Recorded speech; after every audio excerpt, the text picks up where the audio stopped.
Hello, and welcome to Thriving Kids. I'm Dr. Dave Anderson, and this is the flagship, albeit only, podcast from the Child Mind Institute, where we tackle real parenting questions with practical, evidence-based advice.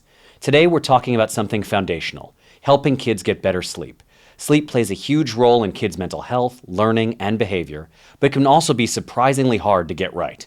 Joining me is Dr. Shelby Harris, a clinical psychologist and board-certified behavioral sleep medicine specialist who works with kids and adults to improve sleep, reduce anxiety, and build healthier habits.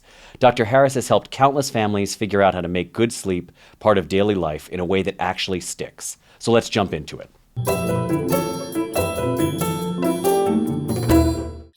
Our topic today, speaking of pausing and slowing down, is sleep. And we're very excited to have you with us. Now, just before we get into sleep at all, how did you come to this line of work? Like, how did you get into sleep as your specialty?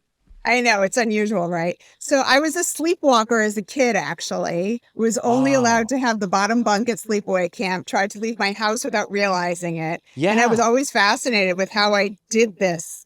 Why I did this in my sleep. No idea. And it's hereditary, too. My kids who are older now, they sleepwalk as well. So it's like, they don't anymore. They outgrew it. But then I went to graduate school and worked with someone there who did a lot of insomnia research and just kind of all fell in from there. See, oh my gosh, I didn't realize that was the way you got into it. I figured it was going to be something like, oh, I had sleep patients, early on in my clinical career, and I just kind of got into it. The sleepwalking thing, I mean, okay, so I know we should get into what listeners really want to hear, but what's the craziest sleepwalking story from your childhood? Or how did you guys first discover this? So my parents, the craziest one is how they discovered it. So we had an alarm system. I grew up in Rhode Island, and we had an alarm system there. And the alarm, I walked down, I don't remember any of this, but I walked downstairs in my house. Yeah. And I tried to go out the back door and set the alarm system off. And my dad came running down with a bat because he thought there was someone there. And I woke up from that, and that kind of set the whole thing off from there. Wow. All right. And thankfully, your dad wasn't a swing first, ask questions later type parent. I know. Thank good. Goodness. Because I will say, my home security system is also a bat. And I've thought numerous times that while I'm a fairly good baseball player, I'm not exactly sure how well I'd connect with an intruder, whether or not I'd be more likely to ask questions. And thankfully, sleepwalking doesn't run in our family.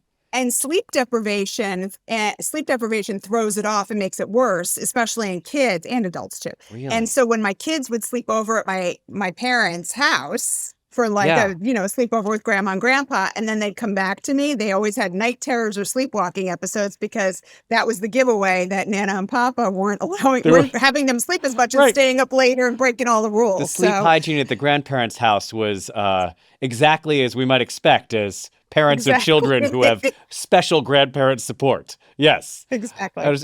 First of all, this was just like a lightning bolt for me because in my days as a camp counselor and in camp administration, we used to have sleepwalking kids where I'd between sessions, I'd help the counselors hook up alarms to make sure that we knew if the kid was leaving the cabin. And the sleep deprivation thing that you just said totally makes sense because there were kids who'd be homesick and would be sleepwalkers. They wouldn't sleep too well the first nights. And without fail, at the end of the first week, we'd have some sort of incident where the kid is using the hose in the middle of the cabins at 2:00 in the morning. And okay. Yep. I've learned so much just in the first couple minutes right now. I'm fascinated by all the weird things that we do in our sleep and don't even know. Right. That's what keeps me doing it. Now that we understand it's a research is me search type thing, the old trope, taking a step back a little bit. Yeah. Before we talk about things like sleepwalking or before we talk about things like sleep issues for which parents might seek your help, for their child. Yeah. What are some of the basic things you hope to communicate to all kids about sleep? Let's start there. Sleep is the time when so much stuff that they're doing during the day and learning is actually consolidated. So it's not just a time of just being asleep and not fun and nothing's happening. Yeah. You're growing in your sleep. That's really, really important. We actually find that kids have more deep sleep than adults because they're growing more. So they're growing, they're learning, they're having more memory formation, parts of their brain are actually forming. So it really, from head to toe, is important in every aspect of your body's development. I mean, that makes a ton of sense. Really like that particular piece. So then, Yeah. if we also think about the basics, like what should parents be thinking basically about like how to set up sleep so that their kids get the sleep they need to grow, consolidate, grow brain structures, all the things that you just described? Yeah, it's all about, I always say it's like, it's got to be basically like a cave that you enjoy being in. So quiet, think about a cave, quiet, dark, cool, and then I throw in comfortable. I don't know of any comfortable caves, but quiet, dark, cool, and comfortable. So if you have a child that is scared of the dark, anything like that, a little light, night light's totally fine. You can do whatever, but you want them to really enjoy their room. And if you have the ability to make the room just their bedroom as opposed and have a few toys in there, but not many, and then keep the toys elsewhere, then it's really about sleep and relaxation in that room. Right. And trying to keep it cool and dark is really important. A lot of people kind of have the shades fully open or they have lots of noise, but you really want to have those environments there to help them sleep better. This is terrific because I'm sitting here, judging my own parenting practices as you say this, because my wife and I are the parents to a 9 and a 6-year-old. So it's like, their rooms are extremely dark. I do not put in night lights. The lights they have are the lights off of humidifiers because we as a family, we're loaded for allergies, not sleepwalking. So we're really going for the humidifier at night. They are dark. They're quiet. I have the air conditioning on blast most months of the year because I myself have overheated since puberty. So it's cool. But I got to tell you, I mean, I keep the toys all in their room because I don't like them in the rest of the house. I'd rather that be the play space, but I get it. Is there some state-based conditioning there that we're trying to do? Yeah, I mean, I think the first thing we're trying to do most of all is you can have books and things in there, puzzles, but you don't want to make it where if you have a child that is really excited about doing their Lego set, they're going to start waking up. They don't necessarily have a clock or know how to read the time, especially when they're younger, say 3 years old, 2.5. They're going to get up and start playing with things, not appreciating the demarcation between night and day. My 9-year-old woke up 45 minutes earlier than I would have liked on Sunday morning to work on a Lego set. I mean, it feels like you're talking directly to me in this particular podcast. Yeah.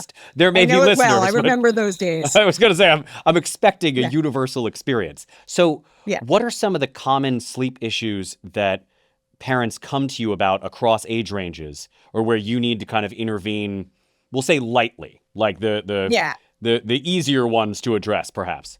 The early, I mean, I see babies through older adults, honestly, months to 99-year-olds, the oldest patient I've had. But the younger ones, I find, especially when we're talking 1.5 to 2.5, there's a lot of my child is escaping the room. They're running out. They're coming and getting me. And one of the first things I always ask is, well, what are they sleeping in? And a lot of times people are moving their kid from a crib to a big girl, big boy, big kid bed. Yeah. And when you're doing that, and a lot of times people are doing it because they're about to have another baby.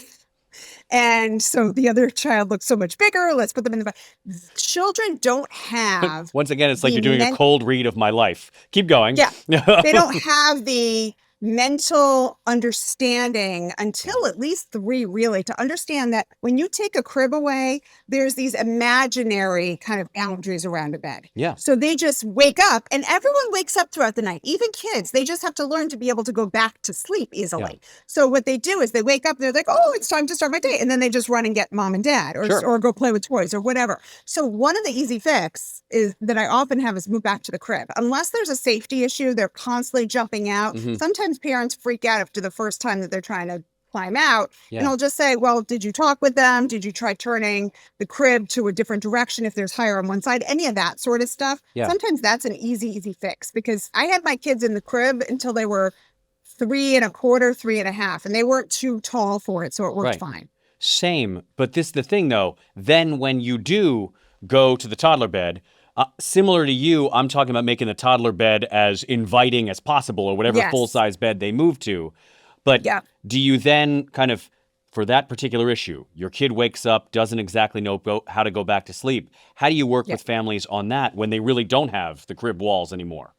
Right, exactly. So if they're better at, well, the first thing we always do is once they're 2, 3, we might introduce like a good night light, right? Yeah. Or a good morning light. So Yeah. something like that, a light that just turns on, because they're not able to read the clock at that point. And then course. you can do some pairing. If you want to use rewards, you can use pairing with rewards. Yeah. There's a lot of things that we can do. Also, you want to make sure that they're falling asleep independently at the beginning of the night.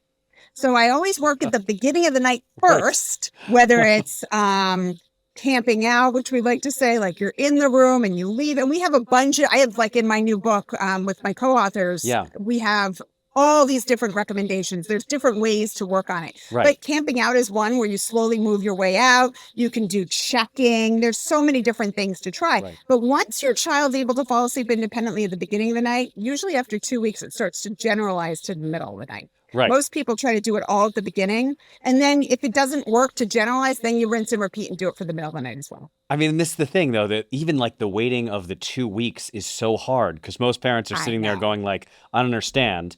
I implemented a reward system. They're getting a sticker if they get out of their bed less than one time and look at the wake-up clock. And yet, you know, they don't seem to be that motivated by the ice cream to do this. Yes. But I think that notion of like managing expectation, that like that change could take them a couple weeks to learn is a really, really powerful point. Yeah, so, you got to give it a little bit of a beat. Right. So as they get older, you know, you've got these kind of sleep transitions that obviously are happening in the early years. Now we get to a point where they're going to sleep on their own.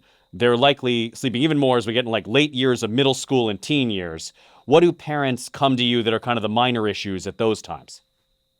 So some of the issues we start seeing more can be like sleepwalking, sleep talking, nightmares. We'll start seeing more, especially when you start getting 4, 5, 6, 7. Yeah. So we'll see some of that. Some of them becomes more delaying sleep, wanting to stay up later to do fun things and like excuses to go to bed. Yeah. And then as they start to become preteen, like around even 11, we start seeing them naturally have a delay in their sleep-wake timing, that they naturally start going to bed later and waking up later. And so you said the word naturally and delay in sleep-wake timing. Can you define more for listeners what that might be? Yeah. So when kids are younger, they go to bed typically go to bed earlier and wake up earlier, right? Totally normal. Then when they actually become preteens, and my sleep researcher named Mary Carskadden discovered this decades ago, and it's been a game changer in the field, is we've noticed that teens start going to bed later naturally. So what used to be maybe 9 p.m. starts to become 11, 12 for many of them. And then most teens, believe it or not, around 9.5 hours of sleep is what they need. Not that most are getting it. But they're falling asleep later, and then by the time they have to get up in the morning, school is early, so they're not getting enough sleep, and then they want to sleep later, and that's kind of the natural rhythm for them, but it doesn't work with society and school. Right. So if you hear from a parent of a teenager and they say, I don't understand, like he was so regular when he was sleeping earlier, or she, you know, tended to be asleep by 8 when she was like a younger kid. And yet now I'm watching her stay up till 11 or 12 and then get up like at 6:45 for school. And it's just like, it's clearly like so hard for her. She's so tired in the morning, but can't fall asleep at night. Like what is going on for those kids?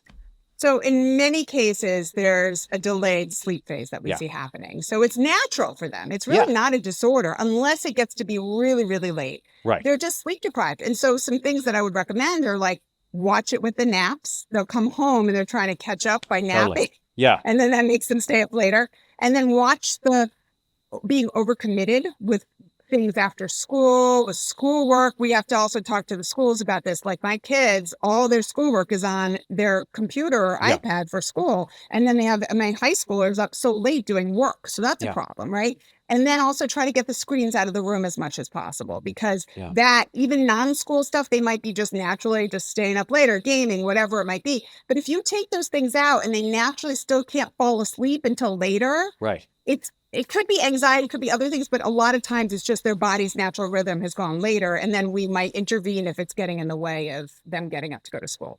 So I've got a few of the like hot questions related to everything you just laid out that I Yeah. feel like we get from parents all the time. You successfully, let's just say that a parent successfully convinces their teen to get the screens out of the room, because it is really hard to convince a Yeah. teen at a certain time that like the video games have got to be off and we're going to get the phone out of the room, because Yeah. there's no reason why the person you like romantically is going to be needing to Snapchat you at 1:30 in the morning. Like, that's what it Yeah. is. So we get the screens out of the room, and then the teen says, I don't understand. I can't sleep. Like, I used to Yeah. fall asleep to X-related screen activity. What's your response when that comes back to you?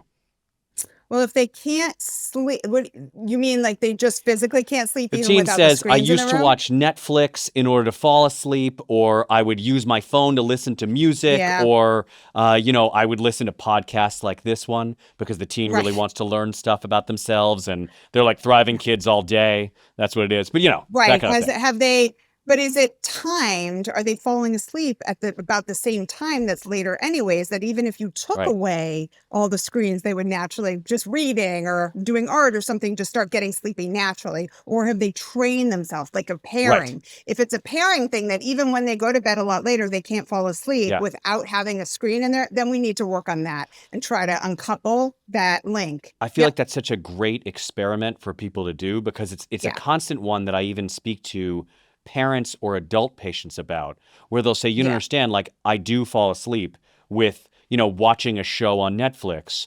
And I'll say, when was the last time you read a book? And then like they'll Yeah. come back a week later and be like, oh, I fell asleep reading my book within seconds. And I'll be like, oh, so it didn't seem like your body couldn't put itself to sleep until 12:30 due to your adult anxiety, but in fact, it was that there was something else that might have been actually propping you up and keeping you up during that Exactly. time, right? Exactly. Yeah. So we just try to come up with some other things that Yeah. they're not stalling being up later. Yeah. And then there's like, I say this to parents all the time, is that if you're asking your child to not have screens in their room to fall Yeah. asleep to, or to have them there throughout the night and look at them, Yeah. you need to model that yourself. So most I people look imagine at me that and seems roll slightly their eyes. anxiety provoking for certain parents who have a They TV mounted roll in their front of eyes. their bed. But there are yeah. family charging stations. Yeah. There are boxes you can put the phones in. There are ones that will record what time the phone went in. Yeah. There's so many different things you can do as a family to model it as a behavior that everyone should be doing ideally. Yeah. So that's where I also encourage parents to think about. I mean, just in your line of work, do you feel like the screen discussion has become so much more prominent, say, over the last decade as we work on sleep? I think it has. I think it gets overblown with the role of blue light, Yeah. believe it or not. There are some studies that show that the blue light is really a problem. Yeah. And there are other studies that show it's not as bad, especially, believe it or not, in teens. Yeah. The bigger issue, one of my colleagues, Michael Gradizar, talks about this a lot. What is that? It's really the blue light's a piece of it, but not as big of a deal as some make it out to be. It's also what are you getting sucked into, Yeah. right? All of these apps, Snapchat, Instagram, TikTok, they're all addictive. Right. And even like I don't necessarily scroll endlessly, but I'll watch shows that will automatically go into the next show, and then I just want to binge watch everything. They're meant to be alerting, to keep you up later. That if you're not someone who can just have that forward thinking about how am I going to be tomorrow, Yeah. that it's very hard to put that screen and that device down. And also, let's think about teenagers, right? Yeah. Their prefrontal cortex is not fully developed. Right. And they're not thinking, oh, well, I need to get this amount of sleep by tomorrow or else XYZ is happening. And also, when you're sleepy, about to go to sleep and you're sleepy at night, your prefrontal cortex is offline too. Completely. So all these things are stacked up against you Yeah. to be able to even think about putting your phone down. So I just say, get rid of it. Just makes it easier overall to go and make sleep more of a priority. Right. I mean, look, the principle of like parents modeling what screen policies Yeah. they want to see for their kids is like, I find that parents are much more likely to be like, during the day, I can definitely model that. I'll put my phone away at like meal times, but don't take my Yeah. phone away necessarily for sleep. I'm really glad you also highlighted the mixed results on the blue light, because I feel like that almost had this like opposite effect within the world of the patients I was seeing, where when people felt like they'd addressed a blue light problem with a light filter or, any number of settings, all of a sudden screens became okay again for them in the midst of exactly. sleep. And I was kind of like, no, it wasn't the light thing. It was the screen thing. Like, we gotta... The point, I mean, everyone, like, I know I'm going to have a discussion whenever someone gets on with me and they have all the filters on their glasses and all this stuff. Like, we're going to have a talk. Well, the great thing is you can see they have a problem-solving mentality. They've just solved perhaps the wrong problem. I know, exactly. Yeah. And the other thing I always stress too is like, what makes us as adults so special that we outgrow the structure that we put in for younger kids when it comes to winding down at bed at night and not having their screens at you? Yeah. Why is it all of a sudden that it all gets tossed out the window when they become teenagers and adults? We still need structure. We still need a wind down, all that sort of stuff. We're not that special. Yeah. I like to think of it that every developmental stage of life has included new messaging to me as an adult about what I should need for sleep and how much of a warrior I should be in not needing it.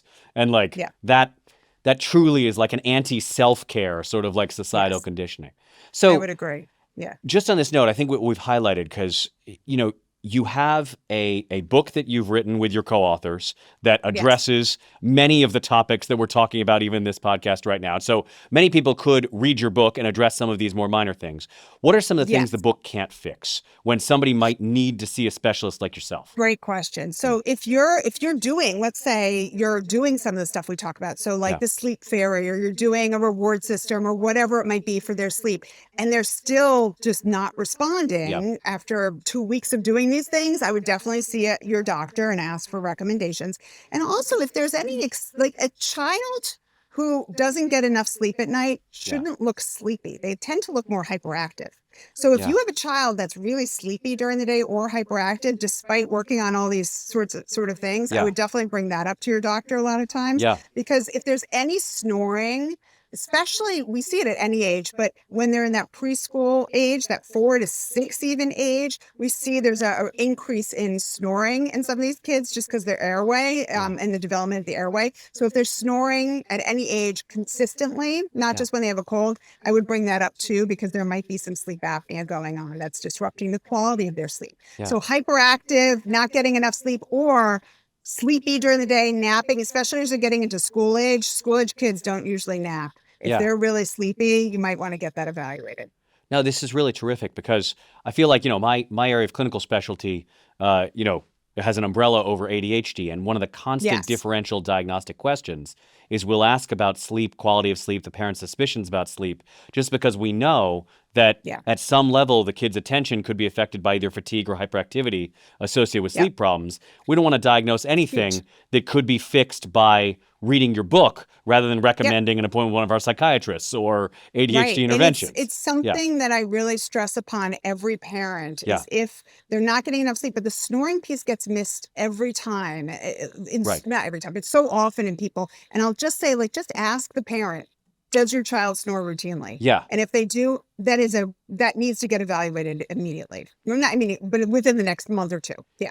And is snoring always a trouble sign? Like, I'm just saying, many of the parents listening are going to say, well, my spouse snores. Like, my partner snores. Like, is this always an issue? Like, maybe someone snored their entire life. More often than not, it is. I see. And as we get older, I mean, you can have, even some people in sleep medicine debate whether benign snoring is really benign. Yeah. But it should always be evaluated. If there's any consistent snoring, if you're waking up and you're just not feeling well rested, we'd rather go the route of getting it evaluated and then telling you it's nothing than not having it evaluated and then having bigger issues 5, 10, 15 years down the road.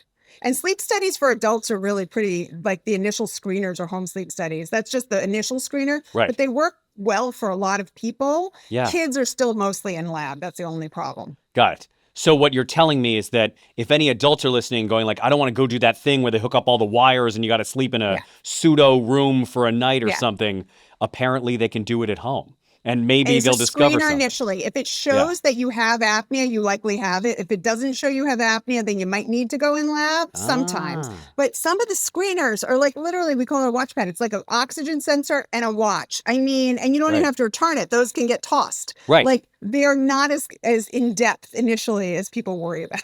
But you're telling people there ain't any false positives. There are only false negatives. You might still need another, layer of intervention. Well, look, I mean, we have run through a number of topics across this. I feel like we could go another 45 minutes, but, we're trying to keep it in these like manageable bites for folks to listen to. Yes. So, Dr. Harris, I just want to say thank you so much for being on the Thriving Kids podcast. It was really my pleasure. Thank you. And thank you for talking about sleep. Seriously, if people just think about sleep and their kids' treatment overall and their development, then that's a win for me. That's absolutely huge. And in the meantime, for any of you listening and saying, wait a second, I want to know where I can read Dr. Harris's writings. I want to know about this book. I want to know what the Child Mind Institute has on sleep that I can read. We will have lots of things for you to read and listen to in the show notes, so you can check that out if you'd like any further material, or if you're sitting here going, wait a second, I have so many more questions. There you go. So or it's keeping you awake. See, I should have done a sleep pun there. But anyway, thank you, Dr. Harris, and thank you to everyone who listened.